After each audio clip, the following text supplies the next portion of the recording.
All right, Lance, thank you so much. Let's go ahead and turn our attention over to the State House now, where there's a concerning update tonight on the plan to improve roads in the Palmetto State. Just hours ago, lawmakers were told that there's a growing gap between what the state needs and what it can afford for transportation projects.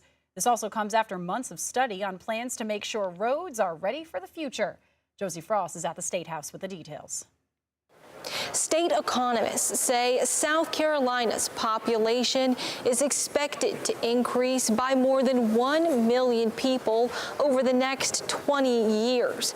But they say the money to fix South Carolina's roads, which mostly comes from state gas tax and fees on vehicle sales, is not enough to keep up with that growth. There is no automatic fix. There is no simple solution. That update came during a meeting Tuesday of a special State House committee coming up with ways to modernize the South Carolina Department of Transportation. Frank Rainwater from the State Department of Revenue and Fiscal Affairs predicts South Carolina will have 6.6 million people by 2045 and says vehicle use is increasing even more than population. That means more wear and tear on roads. Most of the state's revenue for roads comes from the vehicle sales tax and the gas tax of 2017. But as cars grow more fuel efficient, revenue has dipped while inflation has driven prices up. If you had $100 in 1986, once you discount for inflation, it's worth about $40 today. So you need increased revenues just to keep up with inflation. Lawmakers say they need to find a way to increase revenue. They say one solution could be turning over the ownership of some state roads to the local towns and counties that they're in. More than half of the roads in South Carolina are maintained by the state.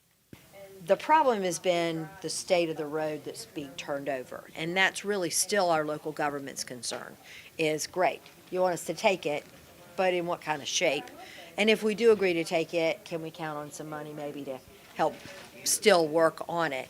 Rainwater projects that raising the gas tax and tying it to inflation could add $1 billion a year in revenue. But some lawmakers say that is not an option. I don't believe there's appetite for the gas tax to be raised. I think we've got dollars that are being pushed one way or another, and we've got to make sure that they have the parameters on guardrails that they should be spent on what they need to be spent on.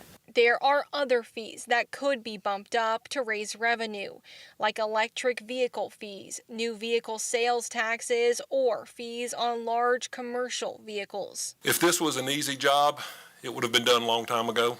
You wouldn't be here today, but it is a difficult job. Lawmakers are hoping to hammer out some of these recommendations in several meetings over the next few days, and they're planning to finalize drafts for legislation before lawmakers return to the State House next month.